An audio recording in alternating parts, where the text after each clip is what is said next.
మాట్లాడుతున్నామా, స్వచ్ఛంగా ఆలోచిస్తున్నామా, anything against the అంటే ప్రకృతికి విరుద్ధంగా మనం ఏది చేసినా కూడా అది మన శరీరం మీద, మన మానసిక స్థితి మీద కూడా పడుతుంది. కాబట్టి అందరికి బీపీలు, షుగర్లు, థైరాయిడ్ ప్రాబ్లమ్స్ ఎక్కువగా ఉండి ఈ కిడ్నీలు తొందరగా కిడ్నీ పాడైపోతుంది, మిగతా ఆర్గాన్స్ అన్ని బాగానే ఉంటున్నాయి, లివర్ పాడైపోతుంది, మద్యపానం, ధూమపానం వల్ల మిగతా ఆర్గాన్స్ అన్ని బాగానే ఉంటున్నాయి.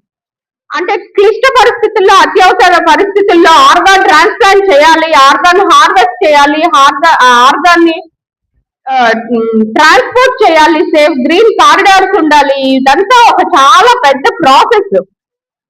అయితే దీనికి గవర్నమెంట్ సహాయ సహకారాలు చాలా ఎక్కువగా ఉన్నాయి. జీవన్ దాన్ ట్రస్ట్ లో కనుక మనం రిజిస్టర్ చేసుకున్నట్టయితే మన దగ్గర కన్సెంట్ ఫామ్ ఉన్నా, కుటుంబ సభ్యుల కన్సెంట్ ఉన్నా కూడా మనం అవయవ దానం చేయించడానికి అర్హులం అవుతాం. కాబట్టి మిత్రులారా, మీరందరూ కూడా ఈ విషయాన్ని ఈ విషయాన్ని మనది కాదు అనుకోకుండా, ఇది మన సమస్య, మన కుటుంబ సమస్య, మన ఇంట్లో సమస్య అని మీరందరూ కొంచెం జాగ్రత్తగా దీని గురించి ఆలోచించి మీ కుటుంబ సభ్యులతో, స్నేహితులతో, సన్నిహితులతో ఎక్కువగా ఆలోచించి దయచేసి మీరందరూ జీవన్ దాన్ ట్రస్ట్ లో రిజిస్టర్ చేయించుకోవాల్సిందిగా మానవత అవయవ దాన విభాగం డైరెక్టర్ గా నేను మీ అందరినీ కోరుతున్నాను.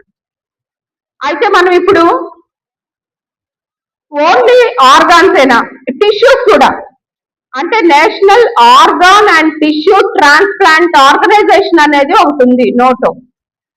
టిష్యూస్ అంటే స్కిన్ చేయొచ్చు, కార్నియా చేయొచ్చు, బోన్స్, మన కార్టిలేజ్, లెగమెంట్స్, ఇవి కూడా ట్రాన్స్ప్లాంటేషన్ కి. అంటే ఇప్పుడు బోన్స్ కేసు ఉంటుంది, చర్మం అంతా కాలిపోతుంది, లోపల ఆర్గాన్స్ బాగానే ఉంటాయి, అలాంటి